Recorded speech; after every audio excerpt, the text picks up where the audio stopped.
Laatste onderdeel. Onderdeel heet 3D printen. Ik ga nog niet kijken naar de tekst. Ik ga kijken naar de vraag. Licht toe waarom het belangrijk is dat de kunststofdraad een thermoplast is. Nou, met die vraag moet ik toch nog wel eventjes naar de tekst toe, want die kan ik niet zomaar beantwoorden. Tenzij je helemaal weet wat een 3D-printer is, maar daar kan je niet van uitgaan. Noor wil alle gasten op haar examenfeest een zelfgemaakte beker geven. Ze maakt de bekers met een 3D-printer. In deze printer wordt een kunststofdraad, hier zie je hem, verwarmd en dan laag voor laag op elkaar gebracht totdat de beker is gevormd. In een 3D-printer kunnen alleen thermoplasten worden gebruikt. Moet je uitleggen waarom je dus alleen thermoplasten kan gebruiken. Nou, die kunststofdraad, dat is gewoon een vaste stof. Hier gaan in een spuitmond wordt die verwarmd. Dan wordt een thermoplast zacht en vervormbaar. Niet per se smelten, maar zacht en vervormbaar. Dan kan je hem in een bepaalde vorm gieten, in dit geval de vorm van een beker. Dan laat je hem weer afkoelen en dan heb je een mooie beker gemaakt. Nou, de vraag is dus, licht toe waarom het belangrijk is dat de kunststofdraad een thermoplast is. Thermoplast wordt vervormbaar bij verwarmen. En daarom kan je hem gebruiken in een 3D-printer om er een nieuwe vorm van te maken. Even het correctievoorschrift bekijken. Correctievoorschrift. De kunststof moet zacht worden bij verwarmen. Als je dat hebt, heb je hier al alle punten. Alleen een thermoplast is vervormbaar bij verwarmen. Een thermoharder zou breken of ontleden bij verhitten. Een thermoharder kan je niet samensmelten of niet laten plakken. Eigenlijk zijn deze twee vragen, of deze twee antwoorden, de andere kant uitleggen waarom het niet kan. En zijn de eerste twee de kant van een thermoplast uitleggen waarom het wel kan. Indien een antwoord is gegeven als een thermoharder maakt de 3D-printer stuk of anders lukt het printen niet, nou, dan leg je natuurlijk niet echt iets uit, dus dan krijg je ook 0 punten. Als je hier smelten hebt gebruikt in plaats van vervormen of zacht worden, doe eens normaal joh. In plaats van vervormen of zacht worden, dan mag ik dat dus goed rekenen, terwijl het eigenlijk niet goed is, maar ze zijn er aardig voor jullie.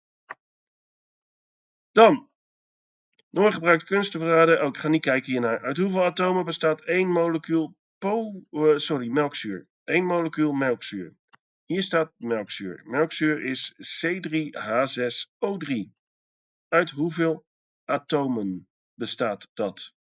Ik heb 3 C'tjes, 6 H'tjes en 3 O'tjes. Dat is dus 3 plus 6 plus 3. Kom ik uit op 12. Dit zijn simpele inkoppertjes. Het enige waar je om zou kunnen twijfelen, ze vragen ook nog wel eens uit hoeveel atoomsoorten bestaat het. Nou, dan hebben we een C, een H en een O, 3 soorten, dan zou het antwoord 3 zijn. Maar het totaal aantal moleculen wordt hier gevraagd, en dan komen we uit op die 3, die 6, die 3 bij elkaar, is dus 12. Melkzuur is een voorbeeld van een beginstof, waaruit door polymerisatie een lange keten kan ontstaan. Geef de algemene naam voor beginstoffen van polymerisatie. Algemene naam is monomeer. We hebben geleerd dat je van een monomeer een polymeer maakt. In dit voorbeeld is het melkzuur wat polymelkzuur wordt. Maar hier wordt voor de algemene naam gevraagd en dan is het dus monomeer voor de beginstof. Geef de ontbrekende coëfficiënt in de vergelijking van reactie 1. Hier hebben we reactie 1. We zien dat er hier 100 is ingevuld, hier staan geen puntjes en hier staan 3 puntjes. Dit is dus de ontbrekende coëfficiënt. Die bestaat uit H'tjes en O'tjes. Nou, ik kan er dus één van de twee gaan bekijken om hem op te lossen. Laten we de O'tjes doen. Voor de pijl zie ik dat ik 100 keer 3 O'tjes heb, 300 in totaal. Na de pijl heb ik hier al 201 O'tjes, dus ik mis er nog 99.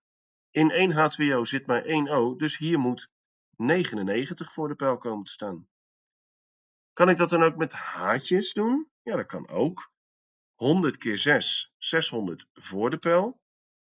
Hier zitten al 402. 402.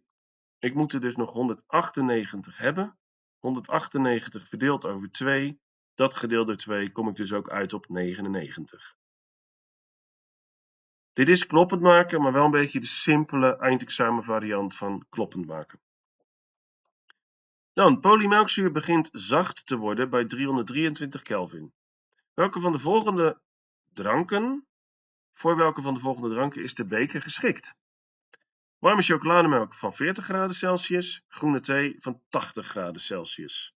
Nou, hier heb ik Kelvin, hier heb ik 2 keer Celsius.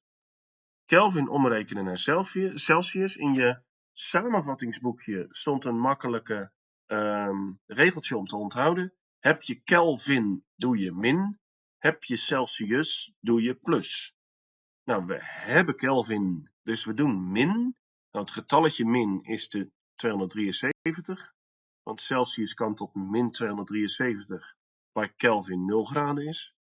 Dus 323 min 273 kom ik uit op 50. Bij 50 graden Celsius begint de beker dus te smelten. De warme chocolademelk van 40 is dus geen probleem. De groene thee met 80 is wel een probleem. Voor welke is die geschikt? Alleen voor de warme chocolademelk, antwoord A. Even controleren, antwoord A. Oh, 99 hadden we goed, monomeren hadden we goed, antwoord A. Bij 3D-printen met PMZ, polymelkzuur, stond in de tekst daarboven, kunnen irriterende stoffen vrijkomen. Daarom moet er geventileerd worden en is het verstandig beschermende maatregelen te nemen. Geef een beschermende maatregel voor het printen met PMZ. Je kan hier binas gaan zoeken, je kan van alles doen. Ga je PMZ niet vinden. Het gaat er gewoon om dat je nadenkt over wat kan ik nou doen als er irriterende stoffen vrijkomen. Kan je alles doen. Doe een lapjas aan zodat het niet op je armen komt. Doe handschoenen aan zodat het niet op je handen komt. Doe een bril op zodat het niet in je ogen komt. Doe een gasmasker op dat je het niet kan inademen. Alles wat daar een beetje op lijkt is wel goed. Gaan we even kijken in het correctievoorschrift.